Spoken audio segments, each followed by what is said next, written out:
And with that, I think we're actually on. I think it's Are we happening on right now? now. Yeah. It's happening. Welcome to the MoonDee Paranormal Odyssey. That's what we're calling this, MoonDee Paranormal MoonDee's. Odyssey. Ow. MoonDee's Paranormal Odyssey. So, yeah, we decided to go ahead and start this up. For those of you who don't know, I'm Chris Moon. I'm Chris Moon. No, you're not. I'm Chris Moon, and that's D. Garcia. This is what I have to deal with every single day. Thank you. Yeah, so we used to have different shows. We had I'm the original in this, believe it or not, You? because I had Haunted Times Magazine Radio. I actually used to do Haunted Times Magazine Radio back in the day. So I think I actually beat you in the beginning of this whole podcasting thing. Well, I never heard of that one. So Yeah, it was. people actually heard of Phenomena Encountered. I had like listeners and stuff, like people who actually followed it. Excuse Yeah, I used to have this hardcover magazine, or not hardcover magazine. That's not true. That's Softcover magazine. already same That's fits. true. You're right. It's already fibber. You know, it was my magazine. It was Haunted Times. It was a real thing. Yeah, right? I know. I have seen that. I have seen Yeah. that. Then I we do decided let's do a radio show based on the magazine to sell said magazine. So that's how it happened. And then we would go and you know, So it wasn't like the biggest show, but it was a pretty popular show. it was all right, I'm sure. It was okay. You know, you probably weren't even born yet. It's usually the way this goes. So Chris had Haunted Times radio show. Magazine radio. Okay. Haunted Times Magazine Radio. I just want to be clear. The fuck, man. You start right off the bat with all this. Right off the bat. She's got attitude. Like, I knew as we started this thing that the attitude would be there like immediately. This is how it starts. This is what I live with daily. Welcome to my life. This show is going to be fun. A documentary of my friggin' life. That's what this is going to be. You're going to see it. You're going to be like, oh, Mooney, I feel so bad for that guy. You love me. I do love her, but you're going to feel bad for me. This is going to be fun. We haven't done this in a while. No, it's been a while. It's going to be very fun. So as I was saying, Haunted Times Magazine Radio, and then you had... I had Phenomena Encountered. I started that show back in 2016. I started that in March of 2016, and I carried, you know, I started researching, is what I meant to say. I started researching and looking into people that were in the paranormal community that I was interested in learning from, interviewing. Found sexy. What? I'm throwing it in there. That's why I called you to be on my show. Of course, that's what I'm leading up to. It, obviously. So I started with that show, and I did several episodes at first on my own as a solo host. I did pretty good, and then I met Daniel Class at the Hinsdale House. Yes. I met him through that show, and he was one of the first guests that I had on that podcast, and it went really well. And then he came back for a second show, and it was just every time he was on, it was really cool. Like I remember one time we were having the show, and he started interviewing me, and then I said jokingly to Dan, I remember I said, and Dan, if you're watching this, hi, love you. Love you, Dan. And I said to Dan, I was like, you know, after the show, you were interviewing me. I said, you know, if you want to be a co-host of mine, and we kind of joked about it, threw it out there. And then it became reality. And after that, he joined me. We were co-hosts, and it was awesome that way. We started off with Mixler first. Oh, I remember Mixler. Oh, that was fun. Mixler was like, by the time I came to know Mixler, it was already ancient. It was like a technology of AOL or something. It was terrible. It was so sad, but it worked at the time. And then it was really cool. Then from that, we made our big debut from audio only to video podcast. And that was so cool. That's when people really fell in love. They said, "Oh, that's D." Oh. They said, "Oh my God." My sunglasses. Well, don't drop them. That's not sexy I at wear all. my sunglasses at night. So you can. So I can keep track of the visions before your eyes. Right. Okay, just making sure. So, anyways, We probably just had to pay a royalty right there. Oh God! So I have Daniel as a co-host, and it was really cool. We started interviewing a bunch of people, different people. I Steve DeShavi was on the show. We had Nick That Groff. guy. That guy. The yeah, Shabby. yeah, The Shabby. he's cool as shit, man. That guy. And then we had Nick Groff on the show. Brandon Alvis was on the show. Had so many different people. Christopher Sutton, rest in peace, was on the show. I had so many guests. Mike Ricksecker was a repeat guest on the show, and then Repeat offender. he was a repeat offender. And then I had right around heading into like the fall of that year, 2016. Dan was really excited. I remember he was really excited. He goes, "DD, I'm gonna be." He was gonna do his very first. Oh, that's right. His very first. Like out Paracon. of state event. Yeah. Out of state event, Paracon. I was his first. Yes, you were his first. And he was so excited, and he's like, "D, guess what? I got invited." And he was so excited because he was going to go there, and it was with Chris Moon. And at this time, I'd already heard about this guy. I had heard about him. I had been following him on Twitter, and I was like, "Hey, that's the guy with the box." Again, sexy people. She follows sexy people, just to be clear. That's the guy with the box. And I thought, well, I gotta get inside his brain. I gotta know, why does he use a box? What's the thing about the box? Yeah, the box. I wanted to know. Oh, the And when box. Dan told me that it was the Dark Matters Paranormal Symposium Yeah. that you were doing with Elizabeth Saint. Elizabeth and I put that together. We did the first and second one, then it went away. But the first, it was a big deal. We did it at the Lumber Baron Inn, and it was a weird little thing. Elizabeth and I just kind of, we really didn't know each other, and then all of a sudden she got a hold of me. And, You just started and working. we started Cool. working together, and then she's like, "Hey, you want to do an event?" And I was like, "Yeah, let's put something together." Dark Matters Paranormal Symposium came together, and it was probably still, I think, one of the largest paranormal events that Colorado's seen, real paranormal events. That's pretty cool. So it was cool. So we put it together, and Dan was one of the invitees. And He was came one out. of your first invitees. Yeah, and he came out, and we had a lot of great people that day. And he came out, and we were talking after the event, and that's when he made the mention. He's like, "Yo," That's when he shot his shot with you. Yeah, he shot it already. No, he got a hold. He's like, "Hey, I'm doing a radio show or a podcast. Would you like to be on it?" And I was like, "Yeah, sure. Let me know the details. I'll be there." That was that at that point, Yeah, right? and so I was so excited because then the following week, because we would do it weekly, and the following week, when we did before we did our next live stream of the podcast, he was so excited, and before he said, "Guess what? I got a lot of people. I think you got Elizabeth Saint and you and several people He was that were there. lighting them all up. Yeah, everyone that was there at that event. Smart guy. He got all the talent that was there. He's like, "Hey, y'all want to be on my show?" And everybody said yes. So it was so cool. We had our whole December was full. It was completely full. And I was really excited because I was like, "Oh my God, yes, this is going to carry us into the new year, And lo and behold, this guy was our guest December 16th or something like that. I still remember the date. And I was really excited. I had done all my research. I had read up on him, and I had watched videos and the box and all that. And The one thing she didn't research is that I'm a huge smartass. That's the one thing she didn't know about me. I didn't. I thought he was like a serious guy. Well, I'm serious most of the time, but I can be a smartass. So I thought you were serious. Didn't realize, yeah. And I was so excited, a little bit nervous, because at this point I had read, this guy, the box is amazing. People have had experiences with the box. It The was ghost box, what she's talking about. Yeah, Frank's Sumption. Yeah, Frank's box. I named it Frank's box. what he's known. Yeah. And I had read up, and I was very honest with you that I had read several articles, some not so nice. Mm-hmm.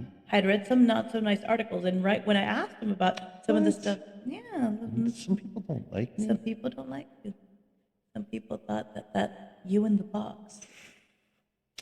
What a scam artist. What a con man. Yeah. That's what I read, and so I asked him about that because he seemed very, very open and that I could ask him anything, and Dan was like, "Oh yeah, just as long as we're respectful and stuff." But I was all excited. I had done all my research. I knew what I had written down. I had a notebook where I had written down all the questions and all these different things of what I wanted to ask. And we get him on the show. You come onto the show at the time. I don't remember. I think it was still Mixler only. Mixler only. Yeah. Yeah. So we get him on the show. The phone's ringing. He answers the phone. Hello. And I'm like, "Oh, hi, Chris Moon. Great to have you on here. We're so excited. Thanks for doing this." He's like, excuse me, what? Who is this? I'm sorry. Like, "Oh, hey, it's Steve Garcia from Steve Paranormal from Phenomena Encountered." What's happening? What's And going on? then Dan's like, "Oh, shoot, immediately starts playing in on the I hadn't filled Dan in on what I was no, doing. they just picked up on each other's vibe. You hadn't even filled him in, and he was like, oh, shit. And I'm like, what? Oh, I'm sorry. Why are you? He was. I think he even said something like, "Why are you calling me at this time?" Can I help you? It's late. What's going on? I was having dinner. I was like Is there so something crushed, happening? and I was mortified, and I was like, "Oh, my co-host said he had invited you on the show, and I have you no would." idea what you're talking And about. I was just going back and forth, and then I'm quiet for like what felt to me like an eternity, but it was probably just a few seconds. When I heard the total panic in her voice and like she did not know, she couldn't crawl under a rock large enough at that point. And I said, acting. And she went, what? Oh, and she realized I was a joker. Deep sigh of relief. And then that was the beginning of our friendship. That was the beginning Yeah, of we our, became very because good at that friends. point she realized if I could pull that over on her, that big of a joke, and the very first time we'd ever spoken or had any kind of back and forth, I guess I was okay in her book at You were that a point. pretty swell guy. I was a nifty guy. The nifty guy. He was pretty swell. I say swell. You think about that? I mean, like, logistically, why swell? You're a swell guy. Swell. Neat. But, you know, and it was fun. I think that entire first episode, one of these days we'll pull it up. It's out there somewhere. And that entire first episode, it was great. We learned a lot. He told us the entire box story. He told the whole story, wait. I remember because I started laughing when you screamed, wait, because you scared me. Because here I am right. listening on the you know, because Yeah, back you in had the the day you had the headphones, big yeah. headphones thing, and I'm listening, and then when you said, wait, I was like, what? And then he was like, wait, he said what to you? Yeah, that part of the story was pretty funny. And yeah. it was a good show. It was a good show, and I think we both started getting good response. You got good response from listeners. I got good response from fans who were listening to the show. I remember about a week later, after that episode, you told me, you said, wow, you know, because I told you, I know it's a small podcast, whatever, and you're like, no, your podcast picked up some traction. I got a lot of people that I had that started following me again and asking me questions and asking me to Right. make events, and you started doing events again, then I started going with you to the events. Right.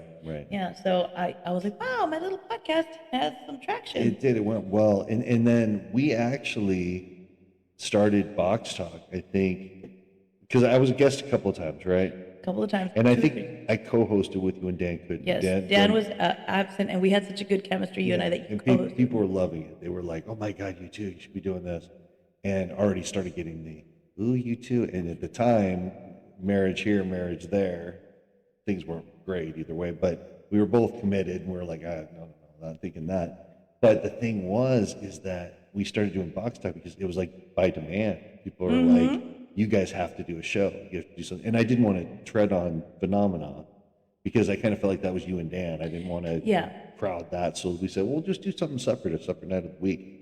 And then I was like, okay, I'm already doing Phenomena, but I wasn't doing much. I was a teacher at the time, so I knew I could make time 2 days out of the week. And so we started Box Talk. And I'm a bum, so I can make my time anytime I need to. It's not a big deal. That's the advantage of being a bum.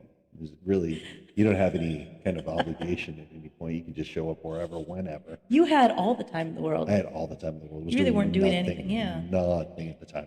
So since you did nothing, you know, since you needed something to do. I needed more to do at that point. That's why we started this one. You're so dumb. Our lives are already crazy. We're like, let's start a podcast. I know, let's do a podcast because so then we started Box Talk with MoonDee's, which was we really tried. We wanted to make it a talk show where we talk. But it was topics. you got to realize it was a great premise. And what we would do is we would use the box to investigate. We would use the box to find out all these things. Her dad was coming through on the box. We were actually having these really cool. We did an Amityville remote. Yes, we did. Right? Because a lot of people think, oh, you have to be right there. You got to be on the spot. No. The great thing about the Ghost Box, you can literally tune it on, and you just have to tune in to where you're going. And we were doing a full-blown investigation of Amityville. We had all the family members come through. The Native Americans came through and talked about the bad water. Yeah, I'll never forget that. And people were freaking out because it was so intense. And people were actually, our listeners were actually like getting scratched. They were Yeah, having they were. a lot. It became Maybe it so wasn't intense. that great, Well, but no, yeah. but I mean, as a paranormal experiment, let's be That's honest. what you How want. cool was that? And we went in and told everybody, we're like, hey, at your own risk, guys. If you want to do this, feel free. If you don't want to do it, you don't feel comfortable, shut off, go. We're good with that. That's fine. And we had a ton of listeners and people. Oh yeah, I'll but never people were forget. sending us pictures and videos and all sorts of different things. They were having paranormal activity in their home after that one first episode, and then that's when we said, "Hey, listen, make sure you do protection, make sure you do all these things." We started doing so. That's what our show was, Box Talk with Mooney D. And then we would just other times we would say, "Okay, next week's topic, join us. We're going to talk about astral projection, or next week's topic is going to be on vivid dreams, lucid dreaming, on connecting with your spirit guides, things like that." We had different topics, and we would research. Remember, I found this article, and we'd sit down and we'd start talking about, did you read about the blah blah whatever. It was really cool. It was a good talk show. But what started happening, because the thing about Box Talk is that we would do it live. So we were streaming it live on Facebook at the time, and I think it was on Paranormal Weirdos on Facebook, and we had a live audience. So we would read the chat, and they would be what do you call it?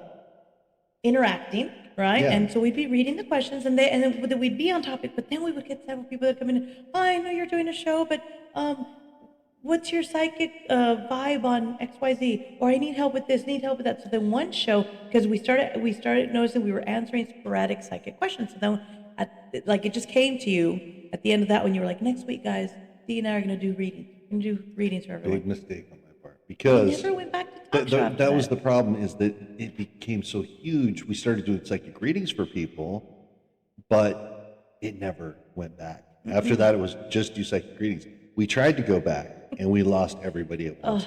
Yeah. They were like, no more of this. We don't this want psychic to stuff. hear you talking. We just want you to tell me what's going to happen. Where's my grandma? Yeah. It was one of those situations that I'm like, oh man, that sucks. I don't want your knowledge.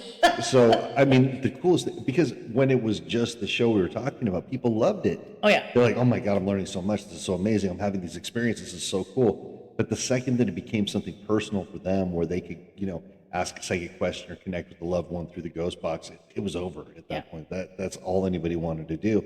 So that's kind of the cool thing about coming back to the format we're on right now, is that we're not doing it live, at least not this episode. We're not doing it live. So we can really just kind of sit down and BS and talk back and forth about the things that we want to kind of get out there. And it's not that we don't want to have an interactive show. We do. We want you guys to interact in the comments and let us know what you like, what you don't like, topics you want us to cover, all that kind of stuff, questions you want to ask. Yeah. But, on TikTok, which is kind of our thing now, I spend, I do about 2 hours, hour and a half a night. So 6 nights a week, hour and a half a night, just doing free questions for people, psychic questions, and Dee jumps in, she helps. So that's kind of our giving back portion of what we do. We still do it. We still do the free readings. So I think now we realize, we're still doing free readings. You do most of them. I say we, but it's mainly. Well, but in the same sense, she's in the back making bracelets and she's doing different. So it's not like she's back there eating bonbons and watching Days of Our Lives. I mean, I'm not doing that.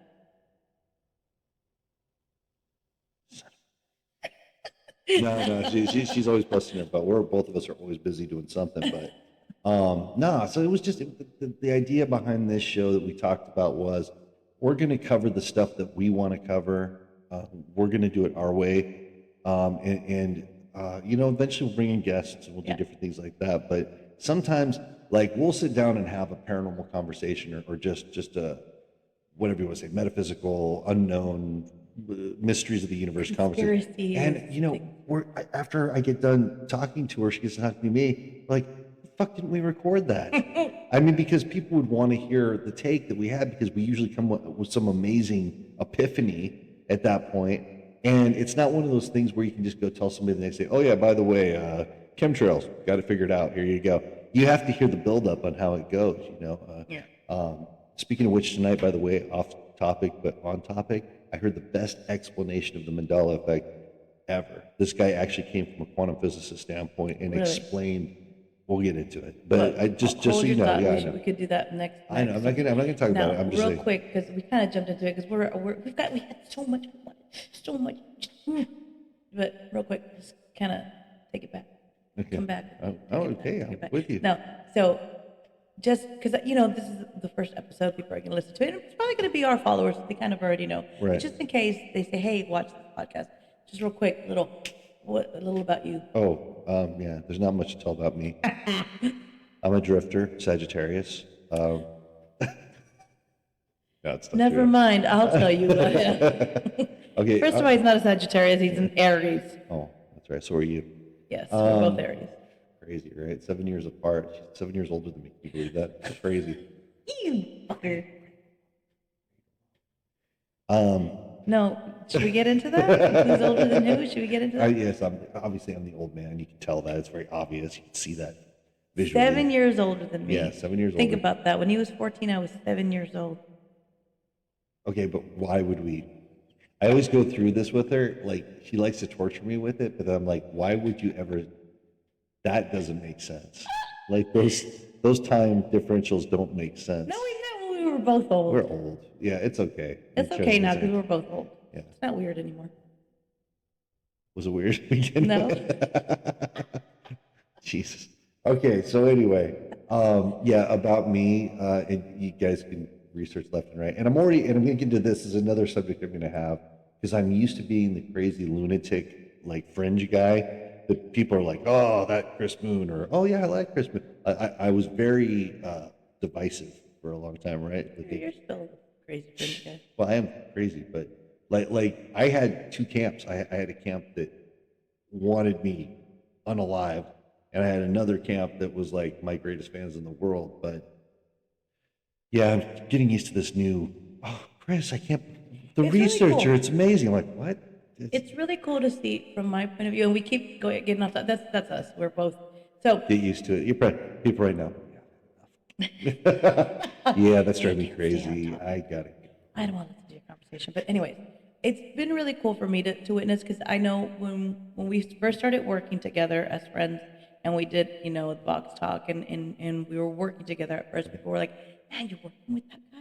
Yeah, some people would approach me, and I won't name names, but some people would tell me like you're working with that guy, like be careful, like and I remember thinking like, why? Like, he's honest. He does what he does is amazing with the ghost box. The story that I heard, I thought was amazing. The way he started, working with, first of all, the way your whole journey into the paranormal was from when you were a kid and psychic and all the experiences you had. Then you're like, hey, I got to explore this, and the journey you had with your dad on trying to convince him, because dad was a total skeptic back in the day, and now he's a believer and he runs the Capitol Hill Ghost Tour in Denver. But his journey into this was like, so it started at a very young age, and just wanting to explore and wanting to learn and like, I had the magazine, had this, had that, and then to hear within that story, Chris Moon, the respected psychic, the respected ghost and paranormal investigator, ghost hunter, and then all of a sudden, because of the device, because of Ghost Box, Something most of you probably use today. everybody uses some sort of spirit communication device, or have tried to create different versions of it, which I love seeing. I love seeing when people create different versions of it.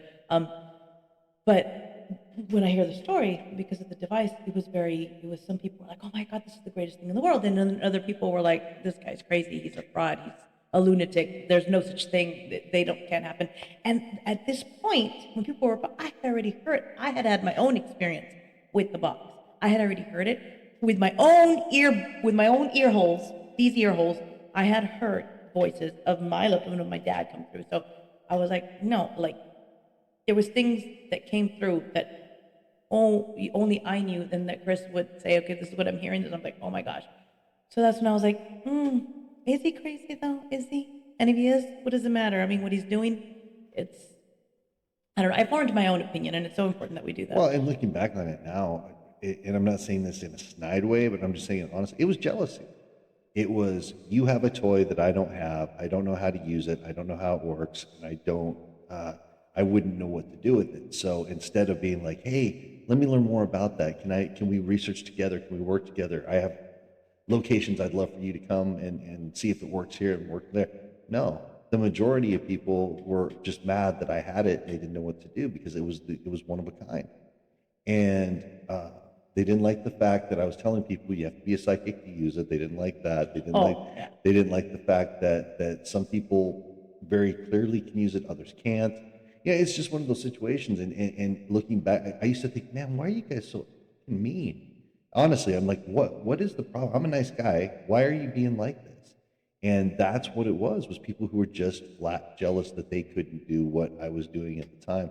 They still can't do it. No, and I wasn't around when it was at its Yeah. worst. I wasn't. I met you when I guess it was kind of dying down, but there It was was- it still was- some people that were Yeah, like, it was kind of like the end of the real deep hatred. We had some just they're still out there. and then it's funny because we started working together and we started doing like events together, the show together. We had our podcast, two different ones. We had Box Talk with Mooney and D, and we had to make because we wanted the talk show. So then we made it was Box Talk and it was another one. Remember, it was Box Talk with Mooney and D and Am I forgetting another one?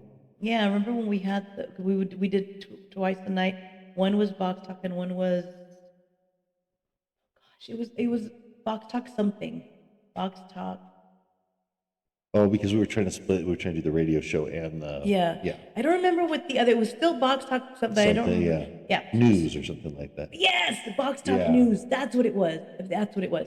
So we had that show, and then I started getting invited to like different conferences and whatnot. And then you were trying to put conferences together that we would go to. And I said jokingly to Chris, I said, because I mean, I was making good connections with people, and because I had already sort of created some connections and relationships when I had my show, Phenomena Encountered. So some of those people that I had on the show, they knew that I was a pretty swell gal, swell. I'm pretty nice. Yeah. And I remember I just said in a very matter of fact way, like, yeah, like I don't see any of that, in this person, and I don't understand why and then some of those people that were on the show also had nothing bad to say about you. They would just they would just tell me, like I remember Mike Secker was when he was like, yeah, no, I don't know why, I wouldn't know why, and other people that were on that show that would never had anything bad to say, and they're like, yeah, no, absolutely. And I remember when I told you you couldn't believe it, you're like, really? Some Yeah, people it was don't hate shocking me. to me, And I was yeah. like, yeah, no, not everybody hates you, Mooney. People know. And that's one thing I did always feel bad about. Like you just had this thing. Like remember when I first met Chris, there was that you didn't want to trust people, and I felt really bad about that. But I think we kind of made it through because I think they got to see you in another light with the different radio shows that we did and the different, the one thing that did not that it changed, but the one thing that I noticed because you used to be more like, Chris Moon, I'm here, I'm communicating with spirits, I have to be serious, I have to, and then you started kind of, and I think when you started letting loose and being a little goofier, that's when. Yeah, maybe. I don't know. I can't say for sure what made it all change, but it definitely did because maybe you are. People like you because of me. Oh wow, look at that. No, but the thing is, like I said, I'm still like recently because I psychic medium, ghost box, all that kind of stuff, ghost hunter since I was 7, literally since I was 7. But now, like we're going to some of these conferences, kind of like fringe conferences, just like one-off kind of things. Oh my gosh, and they're so excited to meet And these you. people are coming up, they're like, I cannot believe I'm sharing the stage. I can't believe that I'm in the same room. I'm like, it's me, right? I'm the crazy ghost box guy. What are you talking about? But they're like, I just finished writing in my last chapter of my book was mainly about you and Frank. And I'm like, what? So I remember that. I was like, oh, I was so happy that you were hearing that. I was like, but it's very it's like an animal that's been abused and then somebody tries to be nice to it. That's what it's like, right? Because I mean it's true. Because I'm like what? Actually, that's the perfect It's way to put true. it. That's the perfect way to put it because I watch you react to these things. It's like you were bullied in the field. You were bullied, but you were an adult. I so never let it get to me. At no point did I ever let it get to me. But when it came down to it, I was real. There was a lot of people who were just off people. And seeing that now, like with all this time that's passed, and people are saying, like, wait a minute, you withheld the test of time. Like you're still here, you're still doing your thing, you're still around, you're still, and it's like one of those things. Like I think people are like, listen, if he was a fraud, and if he really wasn't researching these things, and if he really, he'd be, gone. But it's like one of those things. You're still around because what you're doing is honest. Because you're out there, you're researching, you're connecting. If you weren't connecting to spirits, the universe wouldn't have you on this path. No. And this is a real gift that you have, and you're giving back, and you're connecting people. And spirits are grateful. And then you have your whole lineage, the ancestors, and by connecting to spirit, you're keeping that connection to spirit awake. And I think people get it because now after all these years they're like, he's still here, Well, I think like, that's the thing. I think most of them now, honestly, are like, wow, dude. I mean, I hate you, but you're still here.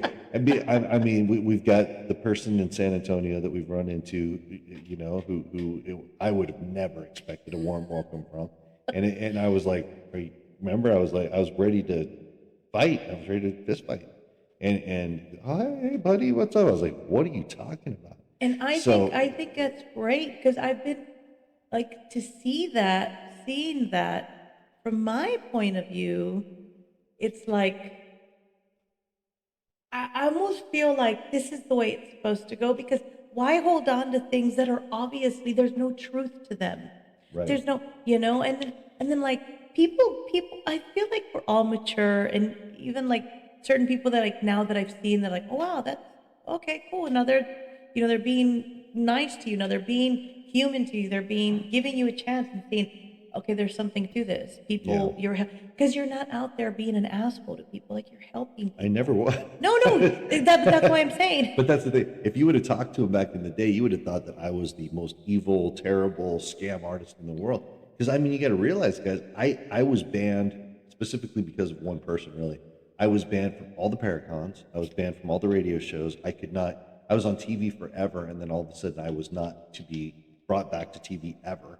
And I mean, this was like at the time I made my living by doing what I did, and they cut off 70% of all my money just because that appearances and things and all that had been taken away. And I still, you know what I did? I always had my own things like Ghost Hunter University. I created Ghost Hunter University. That was mine. So instead of giving it, well, I guess that's it. It's over with. I'm going to go work at McDonald's.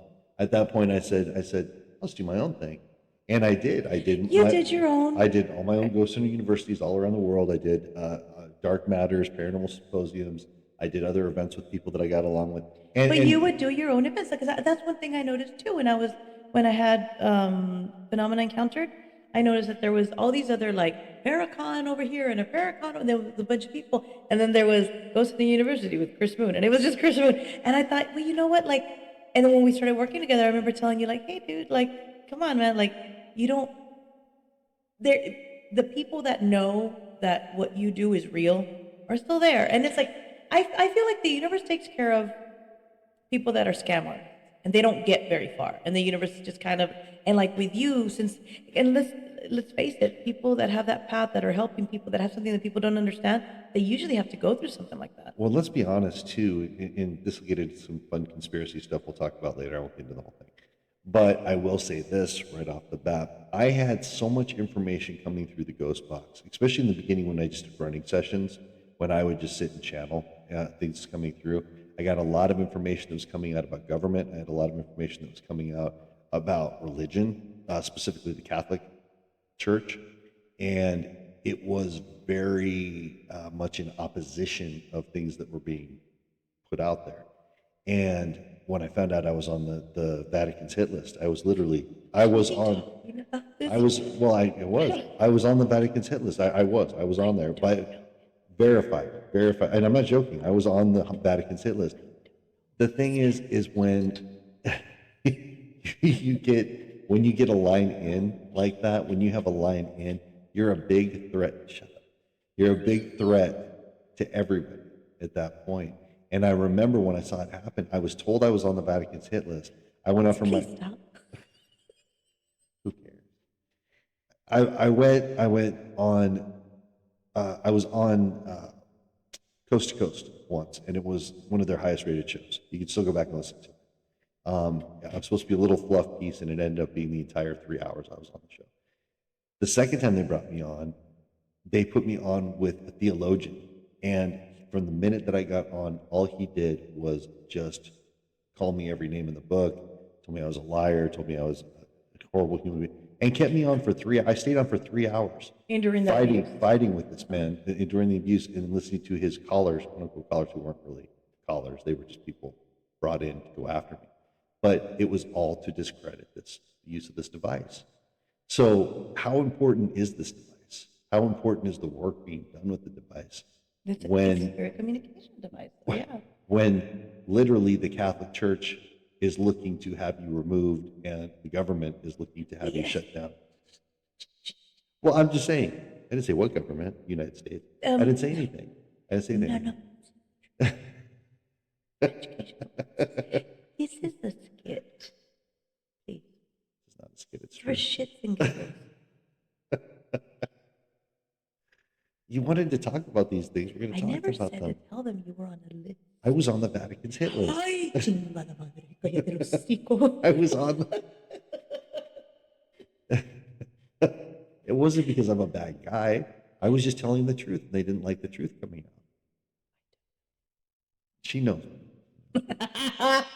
We live in the same house. Oh, right. I'm done. Are we done? That was it. That's it. The whole night.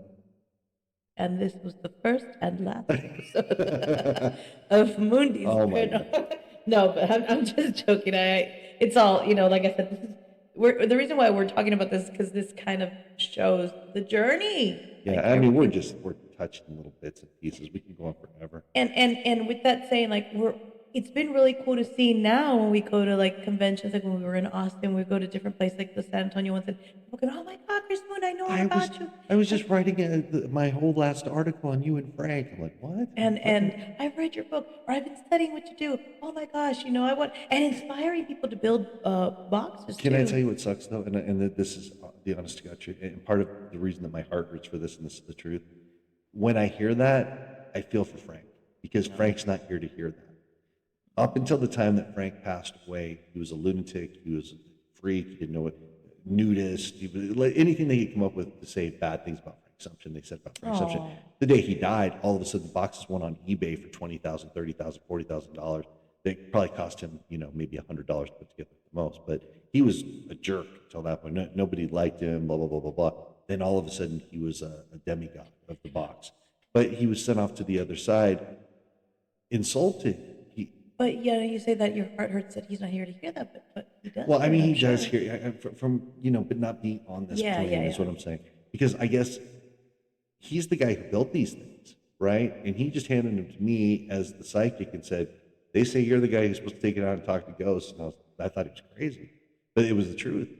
And that's how this all started.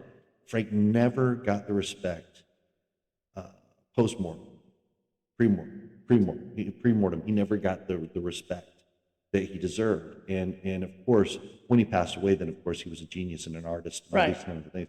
Right. And then more of the burden fell on me there for a while, because Frank wasn't around to defend himself or both of us anymore, so it was all on me at that point.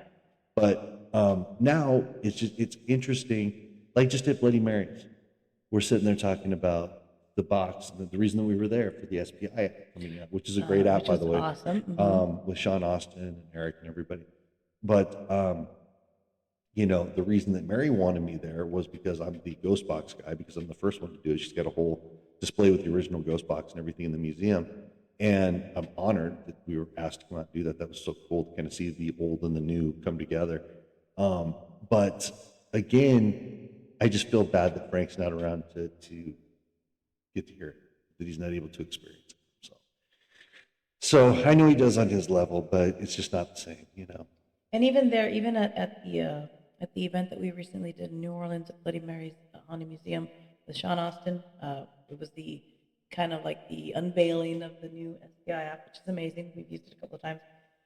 It was cool to watch people there be very happy and say they were honored to meet you, and they knew, about your work and everything. And I thought it was so cool. Eric was so excited to show you, because he knows that you're the ghost box guy, and he was so excited to show you the devices that he had made or worked on, which he calls the Gateway, which is a really, really cool device that I really liked while he was using. And he does almost, if not nightly, very often live streams on TikTok. which is so cool. And that's on And another he's epic paranormal on TikTok. another thing that's so cool to see, like Sean and him. And back in the day when I first opened Ghost Hunter magazine with my buddy Jeff, um, who would have ever thought, that it would get to this point that we could just sit at night and go ghost hunting with people online around the Yeah. world? I mean, we could go do that. And there's an audience, Kalani. I mean, there's an audience of people who just want to go hang out and go ghost hunt and see what these individual they're not TV stars. They're not, No. they just want to go out with a genuine interest and find out what's going on. And now there's this whole generation, and then to see them pull out a ghost box, to see them pull out a ghost box app or what, Yeah, yeah, it's yeah. just, it's so cool to see because you got to realize, guys, the ghost, I named it Frank's box. We didn't know what to call it.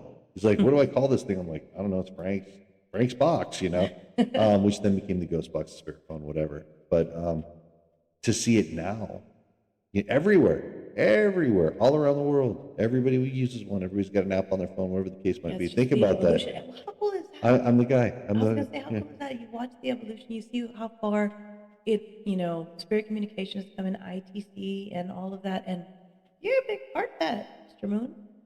I really am. And again, the respect thing until I go. I won an award at one point, like full blown awards. Like we had to go dress nice and do the whole thing. I won an award for ITC Researcher of the Year, and that's when the box, the whole thing happened. Yeah, So I think that is so cool. Like, and that's why I'm glad that you're here to see the change, the difference. yeah, and I think it also is a reflection of my mortality too, because I am seeing the transition now. Because I still feel like I'm 20, but I probably shouldn't. It's bad.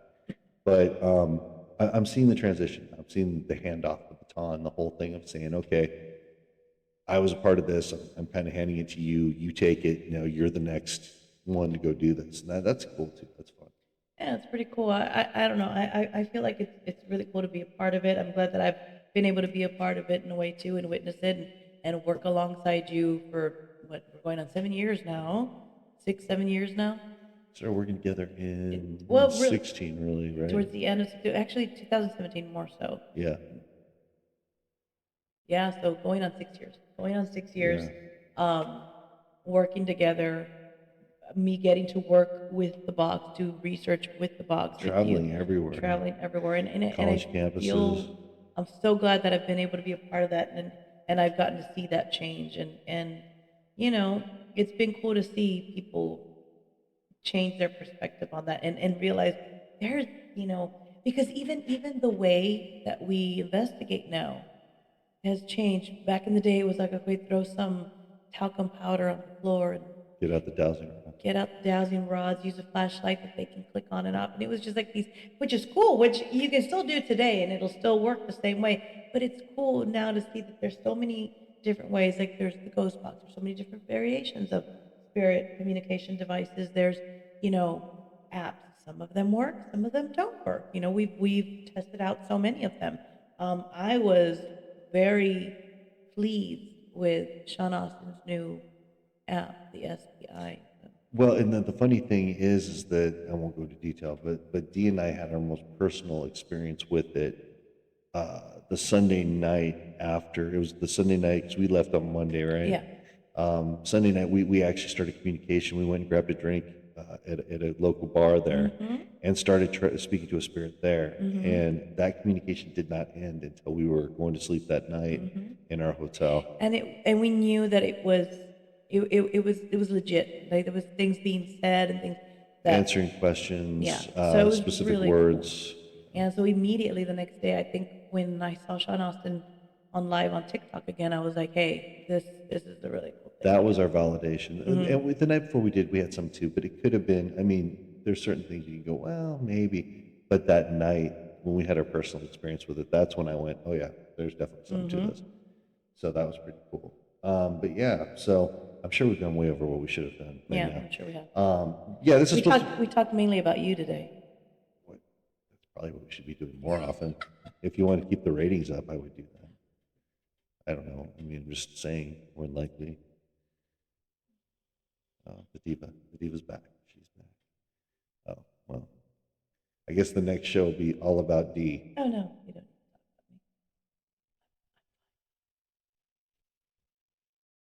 I'm in the doghouse. So, guys, thanks for hanging out with us for our first episode.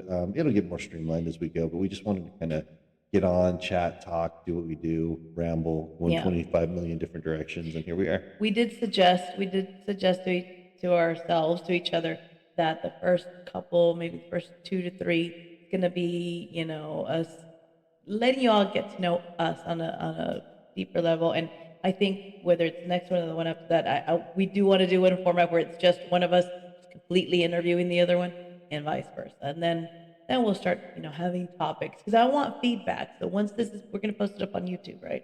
Yeah, this will go up on the YouTube channel. If for some reason you're seeing this somewhere else besides YouTube, it's going to be on Ghost Box Chronicles, right? Ghost Box Chronicles on YouTube. So at Ghost Box Chronicles. So definitely come subscribe. I think you'll get a notification every time that an episode goes up, so that'll be good. But yeah, that's the plan. That's the plan. We're gonna have it up there, and in the comment section of the video on YouTube, let us know what you like, what you want to hear about, what you're interested in. And if you have any questions, I do want to do some shows where maybe we read the questions on in the comment sections, and we answer some of those. So. And if you don't like it, don't be a dick. Just keep moving. Yeah, exactly. I'm kidding. Constructive criticism. That's not a bad thing. I love you guys so much. Thanks for joining us. This was awesome. What I always say, smile and remember to make someone else smile too. Bye, guys. Bye.